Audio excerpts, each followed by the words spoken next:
Hello guys. आज हम लोग बात करने वाले हैं एंटी पेपर लीक बिल के बारे में। ये जो एंटी पेपर लीक बिल है, ये एक अमेंडमेंट एक्ट है जो कि एक एग्जिस्टिंग एक्ट में अमेंडमेंट्स करके लाया गया है। इस एक्ट को समझने से पहले हम जो इसका ओरिजिनल एक्ट है उसको समझ लेते हैं। जो ओरिजिनल एक्ट था उसका नाम था public examination prevention of unfair means act 2024।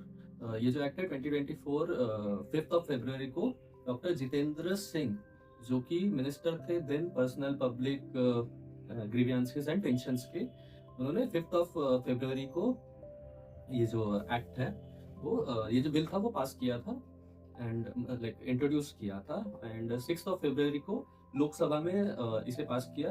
Then 9 फरवरी को राज्यसभा ने इसको पास किया, जिसके बाद से वो प्रेसिडेंट के असेंट के लिए गया।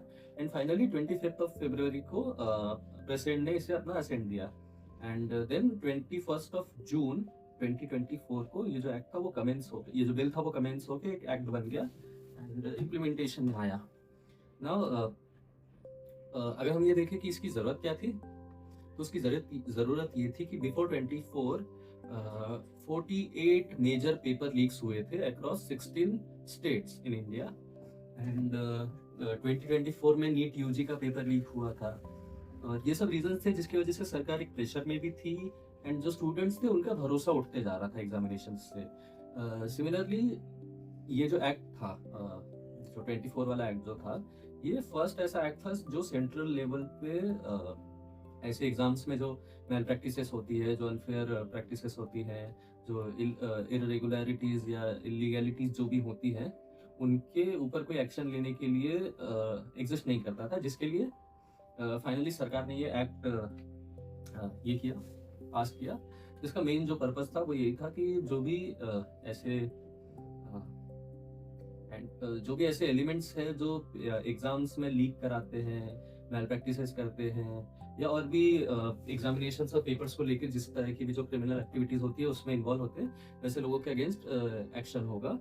ये मेन जो था वो पर्पस था इस एक्ट का। अगर हम ये देखें कि क्या इसके कोई बेनिफिट्स हुए हैं, देखिए ऐसे मेजर लेवल पे तो कोई खास बेनिफिट्स नहीं दिखे हैं। हम ऐसा नहीं कह सकते कि हुए नहीं है, बट दिखे नहीं है, क्योंकि देखिए जैसे महाराष्ट्र हो गया, यूपी हो गया, ऐसे बहुत से स्टेट्स हैं, उन्होंने इस मॉडल को अपने स्टेट में इम्प्लीमेंट किया। बट ये जो एक्ट है वो सेंट्रल लेवल का एक्ट है और स्टेट्स के ऊपर कोई इम्पोजिशन नहीं है कि आपको ये प्रैक्टिस करना ही है। और ये जो एक्ट है वो भी सिर्फ सेंट्रल लेवल एग्जामिनेशंस को कवर करता है, जैसे कि आपका एसएससी हो गया, यूपीएससी हो गया, नीट हो गया एंड बैंकिंग एग्जाम्स हो गई। जो भी सेंट्रल लेवल एग्जाम्स होती है वो कवर होती है। स्टेट्स के पास ऑप्शन है, अगर वो चाहे तो वो अपने स्टेट लेवल एग्जामिनेशन और जो भी school level examination, college level examination, उसमें भी इंट्रोड्यूस कर सकते हैं, बट वो उनका कॉल होता है और हर स्टेट को कॉल लेता नहीं है। महाराष्ट्र ने, यूपी ने कॉल लिया, उन्होंने अपने यहाँ पे कुछ चेंजेस करके ही सही, लेकिन वो इम्प्लीमेंट किया। जिसके बाद से एफआईआर हुई, मल्टीपल ऐसे गैंग्स को पुलिस ने अरेस्ट भी किया। बट इसमें प्रॉब्लम वही हो जाती है कि इन्वेस्टिगेशन, देन जो कोर्ट ट्रायल होता है, प्रोसीडिंग्स होती है, वो काफ़ी लंबी खिंच जाती है एंड फाइनली वही बात आ जाती है कि justice delayed is justice denied. So ये सब रीजंस थे, ये सब रीजंस है, ऐसा कोई खास इम्पैक्ट दिखा नहीं है। एंड इस एक्ट के पास होने के बाद से भी जो पेपर लीक्स का मामला है वो चलता ही आ रहा है। अभी हम लोग ने इसी साल देखा कि नीट यूजी का पेपर लीक हुआ, उसके बाद से पंजाब में एक प्रोटेस्ट चल रहा है, वो भी पेपर लीक के लिए ही चल रहा है। कर्नाटका में एक प्रोटेस्ट चल रहा है, वो भी पेपर लीक के मुद्दे पे ही चल रहा है। और एक जो रांची बिहार में जो पेपर चल रहा है वो भी इसी मुद्दे पे चल रहा है। हालांकि उसमें और भी कुछ मुद्दे इन्वॉल्व है, अगर आप चाहें तो उसमें हम एक अलग वीडियो बना लेंगे। बट ये सारे जो मुद्दे हैं, इन सब के चलते, मतलब बेसिकली कहना यह है कि प्रॉब्लम सॉल्व हुई नहीं थी। और यही सबको देखते हुए सरकार ने ये जो नया अमेंडमेंट है, anti paper leak amendment bill 2026, इसको जो है वो इंट्रोड्यूस किया 27 जुलाई को। एंड 29 जुलाई को उसको वॉइस वोट, मतलब जितने भी प्रेजेंट मेंबर्स रहते हैं उनसे पूछा जाता है कि जो जो आप एग्री करते हैं वो अपना यस करे, और जो नहीं करते वो नो करे। और यस की अगर वॉइस ज्यादा आ रही है तो आप उसमें, उसको वॉइस वोट कहते हैं। तो वॉइस वोट के थ्रू उन्होंने ये जो एक्ट है उसको पास, ये जो बिल था उसको पास करा लिया है। नाउ इसमें देखते हैं हम लोग कि चेंजेस क्या क्या आए हैं। तो जो चेंजेस है वो कुछ ऐसे हैं कि जो 2024 वाला एक्ट था उस एक्ट के हिसाब से अगर आप पर्सनल कैपेसिटी में ऐसा कोई क्रिमिनल एक्ट करते हैं इन्वॉल्विंग पेपर लीक या ऐसी कोई मैल प्रैक्टिस में आप इन्वॉल्व होते हो, तो आपके ऊपर जो मैक्सिमम फाइन जो था वो 10 लाख तक का था, और मैक्सिमम आपको जो पनिशमेंट मिलती वो 3 से 5 साल तक की 5 साल तक का जेल टाइम मिलता। बट वो जो चीज़ है वो इस अमेंडमेंट के बाद से उसको बढ़ा दिया गया है। अब आपके ऊपर मैक्सिमम फाइन जो है वो 50 लाख तक का लग सकता है, और जो आपका मैक्सिमम जेल टाइम है वो 5 से 10 साल का कर दिया है, वो भी स्ट्रिक्ट जेल टाइम है। देन जो सर्विस प्रोवाइडर्स होते हैं, अब सर्विस प्रोवाइडर्स मतलब जो लॉजिस्टिक सपोर्ट प्रोवाइड करते हैं, जो लोग प्रिंटिंग कंपनीज होती हैं वो जो उसमें इन्वॉल्व होते हैं, या और ऐसी जो छोटी मोटी कंपनीज जो इसमें इन्वॉल्व होती है उनको सर्विस प्रोवाइडर कहा जाता है। तो जो अगर सर्विस प्रोवाइडर लेवल पे आप कोई ऐसी गलत चीज में इन्वॉल्व होते हैं, तो पहले आपके ऊपर जो फाइन था वो 1 करोड़ का था, वो फाइन अब बढ़ा के सीधा 5 करोड़ कर दिया गया है। ऑल्सो पहले जो था, पहले पुलिस को और कोर्ट को ऐसी कोई गाइडलाइन नहीं दी गई थी कि आपको इतने टाइम पीरियड के अंदर जो आपका ये प्रोसीडिंग्स है या जो भी इन्वेस्टिगेशन है वो कंप्लीट करनी पड़ेगी। बट नए अमेंडमेंट के बाद से जो पुलिस वाले हैं उनके ऊपर 2 महीने का टाइम पीरियड है कि आप 2 महीने के अंदर अपनी इन्वेस्टिगेशन कंप्लीट करिए, और जो कोर्ट है उनको 3 महीने का टाइम पीरियड दिया गया है कि आपको डेली प्रोसीडिंग्स करानी पड़ेगी, और 3 महीने के अंदर आपको जो ये पूरा केस है वो खत्म करना पड़ेगा। सिमिलरली पहले कोर्ट के पास जो सॉरी सेंट्रल गवर्नमेंट जो थी उनके पास काफ़ी ऐसी पावर्स नहीं थी जो कि इस अमेंडमेंट के बाद से उनके पास आई है, जैसे कि फास्ट ट्रैक कोर्ट इस्टेब्लिश करना। और ये जो है ये सेंट्रल ने सारे ही स्टेट गवर्नमेंट्स को कहा है कि आपको लाइक इम्पोजिशन है कि आपको fast track courts implement establish करने पड़ेंगे अपने हर स्टेट्स में। उसके बाद से जो एक स्पेशल टास्क फोर्स बनाने की जो पावर है वो सरकार के पास लाइक है, तो वो स्पेशल टास्क फोर्स बना सकते हैं जो कि स्पेसिफिकली इसी मुद्दे में इन्वेस्टिगेशन करेंगे, जांच पड़ताल करेंगे, और जो भी है अपनी फाइंडिंग्स देंगे कोर्ट को। एंड देन लाइक सिस्टम जो है वो पहले से ज़्यादा रोबस्ट बना दिया है, पहले से ज़्यादा पेनल्टीज ऐड की है, पनिशमेंट जो टाइम था वो बढ़ा दिया गया है, फाइन्स बढ़ाई गई है, अकाउंटेबिलिटी बढ़ाई गई है। तो ये सब कुछ चीज़ें हैं जो सरकार ने अपने तरफ से करने की कोशिश की है, and hopefully it works out. अब हम देखते हैं कि इसमें like, जो क्रिटिसिजम्स है इस एक्ट के अगेंस्ट, या इसमें क्या लूप होल्स लोगों ने फाइंड किया, या क्या जो भी क्रिटिसिज्म है ओवरऑल वो क्या है।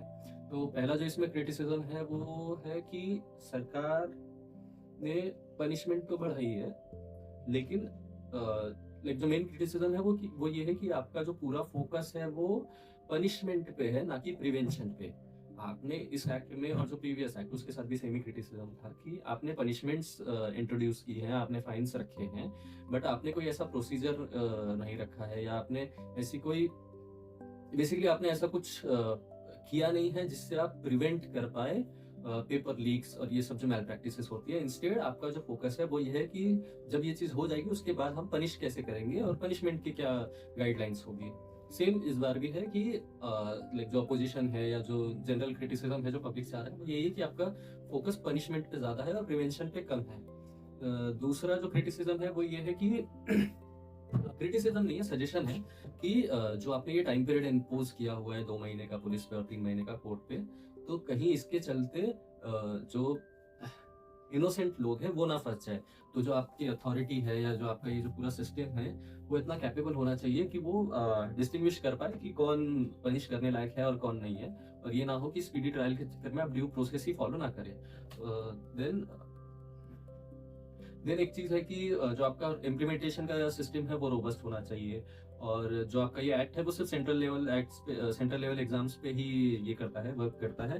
तो आप कितना भी अच्छा सिस्टम बना लो, जो जनरल जो स्टेट लेवल एग्जाम्स हो गई, जो school level, high school level, college level, university level, ये सब जो एग्जाम्स है उनमें तो पेपर लीक चलता ही रहेगा। तो उसका भी कुछ करना पड़ेगा, आप उसको भी सब मतलब लाइक आप सारे पेपर्स को या तो इसमें इंक्लूड करो, या सारे स्टेट्स को कहो कि वो ये एक्ट जो है अपने स्टेट्स में इम्प्लीमेंट करें। एंड कोई इंटर स्टेट जो इम्प्लीमेंटेशन है इस एक्ट का उसके बारे में भी सरकार को कुछ करना चाहिए। एंड देन कुछ सजेशंस है कि जो सरकार स्टूडेंट से like, सरकार का और स्टूडेंट का जो कम्युनिकेशन है वो चैनल क्रिएट होना चाहिए जिससे गवर्नमेंट डायरेक्टली स्टूडेंट से कम्युनिकेट कर पाए इन सब मुद्दों पे, और स्टूडेंट्स कम्युनिकेट कर पाए गवर्नमेंट से डायरेक्टली। और and yeah, that is all the criticisms that we have up until now. Loop holes बहुत से होते हैं। देखिए मेजरली जो ये पेपर लीक्स होते हैं, ये एक इंस्टीट्यूशनल लेवल पे होता है, जहाँ पे आपका पेपर बनता है वहाँ से लीक्स होने का डर होता है। जहाँ पे आपका पेपर, जो ये सर्विस प्रोवाइडर है जो मैंने बताया, जहाँ पे प्रिंटिंग के लिए जाता है, जो लॉजिस्टिकल सपोर्ट्स प्रोवाइड करते हैं, वहाँ पे आपका लीक होने का डर होता है। जो आपके प्रोफेसर्स जो होते हैं, जो हायर लेवल पे, जो पेपर चेकिंग में भी नहीं, जो पेपर बनाने में और वो सब में जो इन्वॉल्व होते हैं, वहाँ पे वो सब लेवल्स पे जो ये सब जो स्कैम्स होते हैं उनके ज़्यादा डर होते हैं, तो उनके ऊपर भी अकाउंटेबिलिटी सेट होनी चाहिए। और फिर चाहे वो सरकारी ऑफिशियल हो, या चाहे कोई इंस्टीट्यूशनल लेवल पे कोई बड़ा आदमी हो, मतलब छोटे से छोटा, बड़े से बड़ा आदमी, हर आदमी इसमें कवर होना चाहिए, हर आदमी के खिलाफ एक्शन होना चाहिए, क्योंकि ये स्टूडेंट्स का मुद्दा है। और जब बात स्टूडेंट्स की आती है, तो बचपन से हम बच्चों को सिखाते हैं कि आपका आपका पढ़ाई आपका भविष्य है। और जब उनका भविष्य ही खतरे में हो, जब वो अपनी पढ़ाई को लेके ही श्योर नहीं है, मान लीजिए मुझे कल को मुझे यूपीएससी पास करना है, अगर मैं यूपीएससी की पढ़ाई कर रहा हूँ और मुझे डर है कि यूपीएससी का पेपर लीक हो जाएगा, तो मैं कैसे श्योर हो पाऊंगा कि मैं कितनी भी मेहनत कर लूँ, कितनी भी पढ़ाई कर लूँ, पेपर लीक होना तो मेरे हाथ में नहीं है। और अगर पेपर लीक हो गया तो मेरा उतना टाइम तो बर्बाद होना ही है। तो ये जो अनश्योरिटी होती है, ये जो डर होता है, ये फ्यूचर अफेक्ट करता है बच्चों का। And youth are our future, are the future of this country. So सरकार ने उस लेवल पे कुछ करना चाहिए। अब बाकी मुद्दों पे कुछ जल्दी करे ना करे, बट स्टूडेंट्स के मुद्दों पे आपको सबसे पहले स्टेप्स लेने चाहिए, because they are your future, they are our future. Finally हम कंक्लूजन में अगर देखें कि जो ये स्टेप लिया है गवर्नमेंट ने, ये क्या, लाइक उनका मेन मोटिव क्या है, तो मेन मोटिव आप देखिए तो वो ये है कि सरकार चाहती है कि ये सब जो भी मैल प्रैक्टिसेस है, ये जो पेपर लीक्स है, ये जो पेपर लीक माफिया है, गैंग्स है, इन सब पे कर्व कर पाए, इन सबको स्टॉप कर पाए।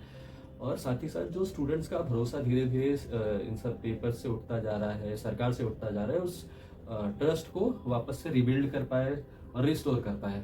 एंड अगर सरकार जेन्युइनली अच्छा काम करती है, अगर स्टूडेंट्स देखते हैं कि जेन्युइनली जो पेपर लीक्स है वो कम हुए हैं और ऐसी जो प्रॉब्लम्स है वो कम हो गई हैं, तो स्टूडेंट्स का ट्रस्ट अपने आप बिल्ड हो जाएगा। सो सरकार को उस पर फोकस करना चाहिए। That's all. Thank you for watching us.